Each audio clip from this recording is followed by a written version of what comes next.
रडत होता आणि औषध द्यायची ताकद तिच्या नवऱ्यात होती म्हणून तिला माय म्हणले. हो, आपलं ज्याच्याकडे काम आहे त्याला आदरवाचक बोललं पाहिजे. हो, आऊत मागायला गेला, अय राव साहेब आऊत देतो का? या तू रावणाचा चुलता काय सोमळ्या? आऊत त्याचं मागायला आणि इतक्या रगीलपणानं बोलाल, अय अय ते बैल रिकामे आहेत का? या अरे वा शाहूराव, आणि काम चोट्ट्यासारखं असं असतं का कुठं? हा, ताक मागायचं असेल तर हिशोबान मागावं लागतं. ताक ताक एक ताक मागायला गेली एक बाई, लय मोठा हुंडा घेऊन केलेली होती. बापान लय मोठं गठुडं भरून दिलं तर तिला हे पुंजाना सांभाळण्यासाठी. असे काही पुंजाने हुंड्यावर सांभाळावं लागते. गेली ताक मागायला. अ जीजी ताक आहे का तुमच्या इथं? जीजी म्हणली, माय मी मसडा धुते, मसडा सांभाळते, धारा काढते, मग बोट वाकले वातानं धारा काढू काढून ही इतक्या लांबून रोडच्या पलीकडूनच म्हणली, ताक आहे का जीजी? आज नाही केलं. आणि हिची सासू सकाळी पुंजा टाकायला गेली तेव्हा जीजीची रई चालू होती. सर सर सर ती का जीजी मिक्सरवर थोडीच रई लावित होती. खाली पाणी वरी लोणी. त्या मिक्सरवरचं लोणी काढ्या खालचं ताक कुत्र्या पण पेत नाहीत, काहीत नाही त्याच्यात, कशाला पेते ते ताक? हो, रई लावलेलं ताक कसं असतं कधी नशीबच गेलं ना. रई लावलेलं ताक आणि आढीतलं दूध. पापा पापा, हो वाघबा जिबेल पाणी सुटलं. आढीतल्या दुधाचा बाबा गंधावणीत दूध असतो, लाल बुंद, काय चव असते त्याला. आमच्या शिवला गजानन बाबाच्या मंदिरात कीर्तनानं आडीचं महत्त्व सांगितलं. आणि कोणी कोणी आमची पोरायची माय कीर्तनात बसली, मी काय पाहिलीच नव्हती. पोरायची माय म्हणजे मी बायको. तुम्ही पुन्हा हिचकिताने पण म्हणलं. हो ना, घरी गेल्यावर म्हणली, बाई तुम्ही आडीतल्या दुधाचं फार वर्णन केलं, आपल्याला आडी करायचीच. म्हणलं काय हरकत नाही, करू ना. लय नादी लागावं लागत नसते, विरोधात जायला जमत नसते. खा कुठं? म्हणलं करू ना आपण आडी, करू ना. 8 दिवसाच्या नंतर पुन्हा हीच केलं. त्या आडीचं काय करायचंय? मी म्हणलं आता सध्या टाईम नाही खांदायला, आपण नंतर करू. 1 महिना गेल्याच्या नंतर आता म्हणली लॉकडाऊन मध्ये तुम्हाला कीर्तन नाहीत ना, आता आडी करा. तर मी म्हणलं जाईन हिच्या डोक्यातलं, पण ते डोक्यातलं जाईच नाही गेलं. तिला म्हणलं आपला स्लॅब हे फक्त 4.5 इंचाचा आणि आडी लागती 1.25 फुटाची. आम्ही वरच्या मजल्यावर राहतो आणि 4.5 इंचाचा स्लॅब आहे. इतका तोडून जर खाली आडी केली तर खालचे जळतेन. इस्तून गावऱ्या कशात टाकी ती. तेव्हापासून आडी करायचं सोंग गेलं. म्हणलं आडीच करायची असेल तर रानात झोपडं करून तिथं राहू, मस्त कमरा इतकी आडी करू. बाई कुठं मातुड्यात पुन्हा आडी करायचा विषय संपला. औषध चांगलं असलं की गुण येतो बघा. एका इंजेक्शनात नीट पोरायची माय, पुन्हा नाही आडी करायचं म्हणली. आडी करायला जुने घरं लागते. हे सिमिटाच्या डोंगरानं काय आडी होत असते काय कुठं, काय विषय त्याला.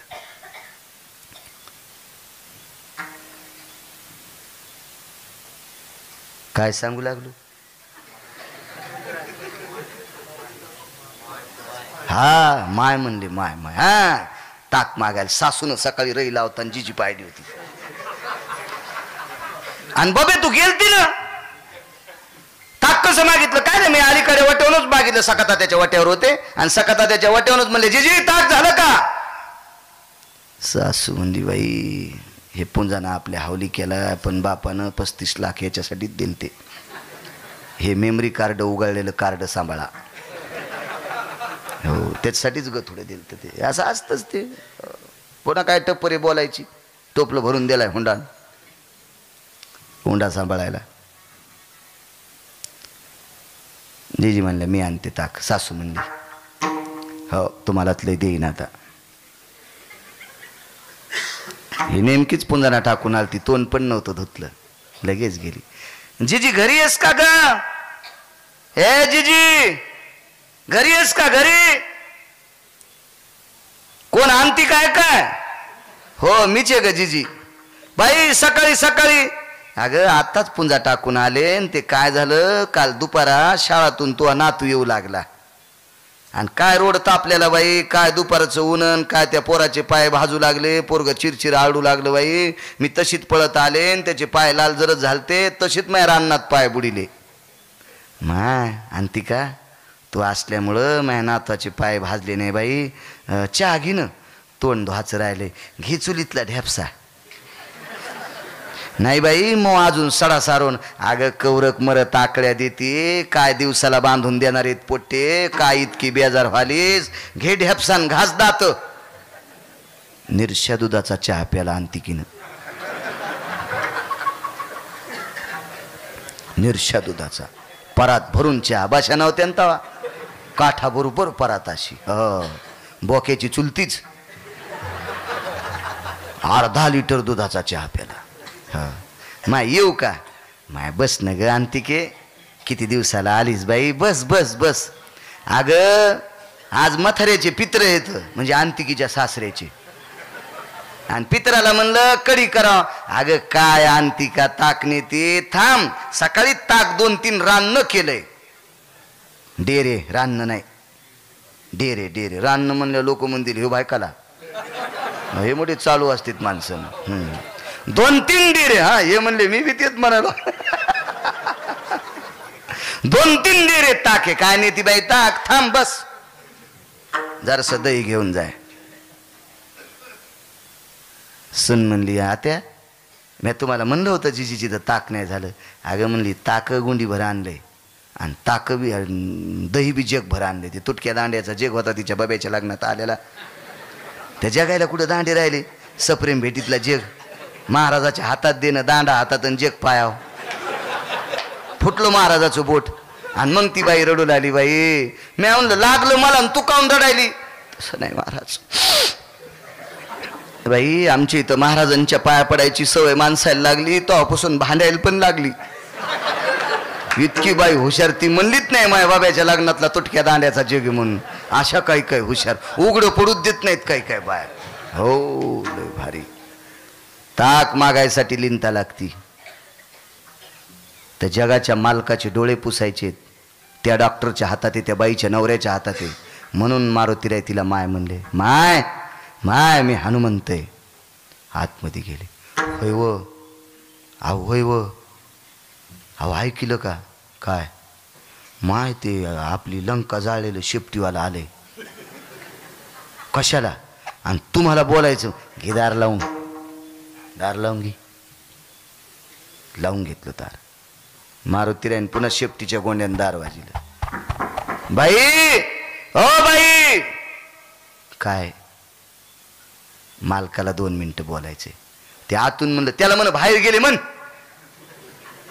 बाई मालकाला बोलायचे, मालकाला. ए म्हण त्याला बाहेर गेले. म्हणजे तेच ऐकायला आणि काय सांगू मी. हो काही काही माणसं असे बदमाश असतात. 7 दिवस एखाद्यानं काम करावं. एखाद्या बाईनं कापूस याचा, कापूस आहेत ना तुमच्याकडे, कापूस याचा, सोयाबीन कापा, काय तूर कापा. आणि 8व्या दिवशी बाजाराच्या दिवशी त्या बाईन मागा, जिजी जिजी पैसे द्या ना, जालन्याला जायचंय बाजाराला, भाजीपाला आणायचा, द्या ना पैसे.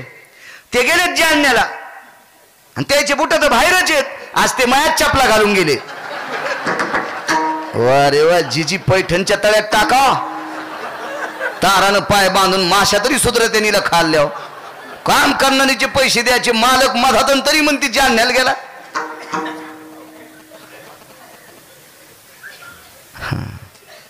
त्यांनी सांगितलं मन बाहेर गेले. तेच ऐकायले. दार लावून घे म्हणले. पुन्हा दार वाजले.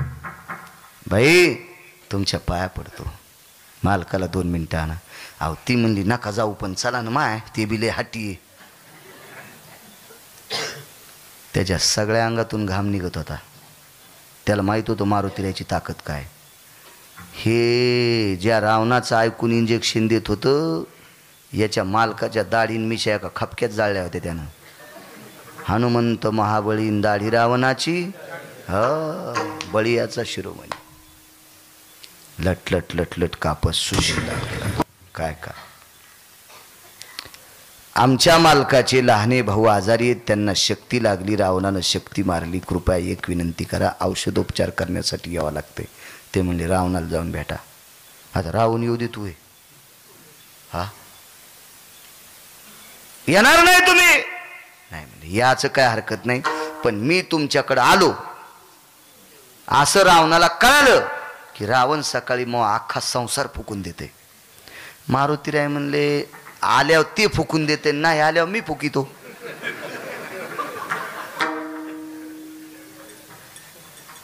पण त्या डॉक्टरनी मारुतीरायाची विनंती केली, तुमच्या पाया पडतो, तुम्ही भजन करणारी माणसं आहेत, असं आमचं इचकू नका. भजन करणाऱ्यांना इचकिलं पाहिजे, इचकू नका म्हणे आमचं. घेतलं लावून. ते बुद्धिमतान वरिष्ठम शेपटीचा आडा टाकला वाड्याला, डॉक्टरच्या बंगल्यालाच आडा टाकला, बंगलाच घेतला उपटून. इतराचा पाड कोण याच्यावर बोलतो. काय बाकीच्यांची कथा आहे. अण्णा आणलं समुद्राच्या तीरावर वाडा. बाकीचे वानर म्हणले काय आणलं मारुतीरायानं, काय आणलं. बिभीषणानं सांगितलं काय नाही आणलं, सुशन नावाच्या डॉक्टरचं घर आणलंय. पायासोबत उपटीलं घर. हो, अशा हालू लागलं घर. बायको म्हणली माय खांब हाललेत, मुकाट्या बस म्हणला खांब गिंब काय हालत, त्यानं घरच उचललंय. आता कसं करावं, काय करायचं म्हणे. आता त्याच्या मनात आल्यावर समुद्रात टाकीतय का काय करतय, काय करावं आता. दार वाजले. कोण. बिभीषणानं सांगितलं वैद्यराज दमाने या जरा, खाली पडताना लय खोले दरी. वरी धरलं होतं हाता असं. दार उघड. बिभीषणाला पाहिल्याबरोबर जसा आसरा आला. त्याच्या मालकाचा सक्का भाऊ आहे ना. मारुतीरायानं असं केळ तोड्यावानी केळीचं केळ कसं तोडीत तसं आला, आधी कमराला धरला आणि खाली घेतला. डॉक्टर काय झाले सांगा. सगळं कळत आहे म्हणले, पण मेडिकल माझ्यासोबत नाही, मी नुसताच आलो. हुशार डॉक्टर होतो. आपल्यासोबत मेडिकल नाही, इंजेक्शन नाही, गोळ्या नाहीत, काय नाही. ते टेटस्कोप तपासायचं नाही, काय नाही, काय नाही, काय नाही. मेडिकल तुम्ही आणा, लिहून द्या. दिलं लिहून. विशल्या 3 वनस्पती, शल्ल्या विशल्या. फार सुंदर. रामायण बघा ना, लक्षात येईल का. ते बी मी गुतच घेतलं सांगायला. हा 2 तासात काय मला तुम्ही काय नोकर थोडंच ठुलंय आहे का नाही. मग आता टाइम संपला असेल जवळजवळ. भाऊसाहेब तुम्ही बी आमच्याकडून बोला, असं असतंय कुठं. हा असे वकील म्हणल्यावर जेच मरण ना. 1 मिनिट पुढे गेला त्याला पुढे सरकवतं. कसं करू बळीराम बुवा, करू जय विठ्ठल. हां टोपी इतकी कडक घातली की ऊस तोडता येईल. सरकवतो पुढं. कुठे मेडिकल. द्रोणागिरी नावाच्या पर्वतावर आणल्या औषधी. डॉक्टरनं औषधी टाकल्या पण भजन केलं नाही. भजन न केल्यामुळं गुणच येईन. मारुतीनं कानात सांगितलं डॉक्टर साहेब पथ्य चुकतंय काहीतरी. तुम्ही अशा मालकाच्या भावाच्या बिळात औषध टाकायला की तो जगाचा मालक आहे. सगळ्या वनस्पती तयार करायचं त्याच्या हातात आहे. तुम्हाला एक सांगू सुशेन आपलं काय सुशेनच होतं ना वैद्य. सुशेन महाराज तुमच्यावर धन्वंतरीची कृपा आहे. आणि धन्वंतरीच याच्यापासून जन्माला आला आहे. 14 रत्नापैकी 1. तुम्ही हिसाब करा. तुम्ही कोणाच्या भावाला तपासायले आणि मग स्मरण केलं आणि औषधी टाकल्या. लक्ष्मण झोपीतून उठावा तसे अजय उठून बसले. काय ताकद लक्ष्मणाची. भगवान प्रभू रामचंद्रानं सुशेन नावाच्या वैद्याला मिठी मारली. ते रडू लागला. अण्णा तर प्रभू रामचंद्राने विचारलं का रडतो. काय नाही म्हणले. रडू न काय करू. तुमच्या भावाला उठिल्यामुळं रावण आता मला पेटितोय. काय त्याची मायवी आली म्हणले. जाऊच नको तिकडं, इकडं थांब. आणि इकडं थांबून काय खाऊ म्हणले. तुला काय ताण घ्यायचा, संसार तर सगळाच आणलाय ना. आता 4-2 दिवसात मी मारितो. राजाला बिभीषण होतोय, तू पुन्हा तू या तुझ्या जाग्यावर. पण त्या डॉक्टरच्या लक्षातच येईन रामाच्या हातानं रावण मरण का म्हणून. कालांतरानं रावण दुपारा मारला. टमाटर दाबा असं बेंबीत बाण मारला. साऱ्या चिळखंड्या जाग्यावरच पाड्या रावण. विभीषण राजा झाले. कामोग नावाच्या विमानामध्ये बसून 14 विमानापैकी 1 विमान. त्या कामोग नावाच्या विमानात बसून भगवान प्रभू रामचंद्र अयोध्येकडे निघाले. अयोध्येत विमान आलेलं नाही. विमान शरयूच्या तीरावर उतरलं. वचन दिलं त्या एका नावाड्याला, मी जाताना जसा तुझ्या नावेत बसून गेलो, वनवास संपल्याच्या नंतर तुझ्याच नावेत बसून अयोध्येकडे जाईल. विमान शरयूच्या तीरावर आलं, त्या केवटाच्या नावेत बसले आणि पहिलं तीराला नेऊन सोडून मग अयोध्येत पोचले. विमान वापस गेलं. एके दिवशी सीतेनं भगवान प्रभू रामचंद्राला एक प्रश्न केला, प्रभू एक विचारू, मी सापडे कोणामुळं? मारुतीरायामुळं. प्रभू तुम्हाला अमाप दुःख होतं, लक्ष्मणजीला शक्ती लागली, त्या दिवशी त्या शक्तीला वरदान मारुतीरायाचं. औषधीची महती सुषेण नावाच्या वैद्याची. आमची इथे एक कस्तुराबाई नावाची म्हातारी होती, जिची हाडं हरिद्वारला घेतली नाही, ती कस्तुरी नाही, ही दुसरी कस्तुरी होती. ती फार सुंदर हरिपाठ म्हणायची. आमच्याकडे श्रावण महिन्यात पोथी असली की अष्टमीला कृष्ण जन्म करायचे, रामनवमीला राम जन्म करायचे, दुपारी मस्त पाळणा म्हणायची सुंदर. वल्लियानाया गेले मारवती, वल्लियानाया गेले मारवती, जिवंत केले उर्मिल्लापती, जुबाळा जुरेजू, जिवंत केले उर्मिल्लापती, जुबाळा जुरेजू. वल्लियानाया गेले मारवती, जिवंत केले उर्मिल्लापती. काय काव्य होतं काय काय बायकांचं. आता मागच्या श्रावण महिन्यात एक आमच्या इथे नवीन मुलगी आली, लग्न झाल्यावर गेल्या वर्षी. ती म्हणली मला भजन येते. मी म्हणलं मन बाई. पार्वती महादेव संन्यासीन कसा झाला गणपती. आमच्या मंदिराचं मागचं भिताड त्याच भजनामुळे पडलं. असं भजन असतं का ग बाई म्हणलं, गाथ्यातलं म्हण ना तू. भेल वाया गेले ग बाय बाय, तिकडेच घसरून मेले. कशा गुदगुल्या, तिकडे बी काय घुंगर वाजत आहेत. महाराज तुम्ही वारकरी संप्रदायात घुंगर बांधले, मला भेव वाटणं. नाही तर ह्या घुंगरामुळं 150 एकर इकल्या काय काय लोकांनी. हो, आणि तुम्ही यालाही टाळ्या वाजवायले.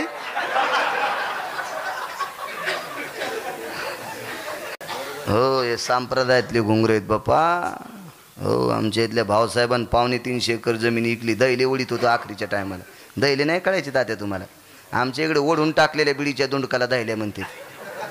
350 एकर नुसत्या घुंगराच्या नादानं. हे वाजल्या बी इथंच गारवा लागला. अरे बापरे, सनकन काय ताल धरला होता हिना घेऊन बापा बापा. सांग, पण वारकरी संप्रदाय आहे तुला.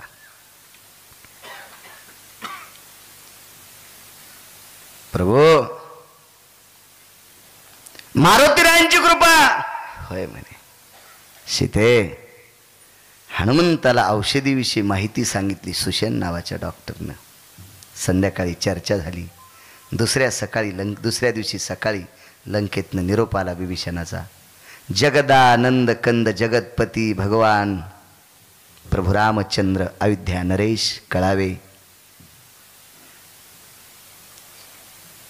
पत्र लिहिण्यास कारण कळावे शेवटी असते. लक्ष्मण मालकाच्या शक्ती लागल्याच्या नंतर वल्लीची महती दाखवणारा, औषधोपचार हृदयात करणारा सुषेण नावाचा वैद्य गेलेला आहे. जगाच्या मालकाला पत्र वाचित असताना डोळ्यातून पाणी आलं. सीताई साहेबांनी विचारलं, का रडता? ऐक सीते, ऐक सीते, ऐक सीते, ऐक. तुझ्या कपाळावरचं कुंकू ज्यानं शाबीत ठेवलं त्याला सुषेण नावाचा डॉक्टर म्हणतात. त्याच्या हातात काय?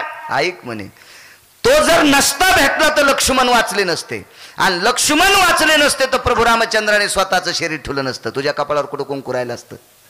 पण काय सांगू शकते, माझ्या लक्ष्मण नावाच्या भावाला औषधी देणारा डॉक्टर सुषेण नावाचा वैद्य, पंढरपुरातल्या मालकाचे 7व्या अवतारातले, डोळ्याला पाणी आल्याच्या नंतर ते पाणी पुसण्याची ताकद ज्या सुषेण नावाच्या डॉक्टरात होती, तो सुषेण नावाचा डॉक्टर सुद्धा मृत्यू पावला. इतराचा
चुके नेहमी जाणं न चुके नेहमी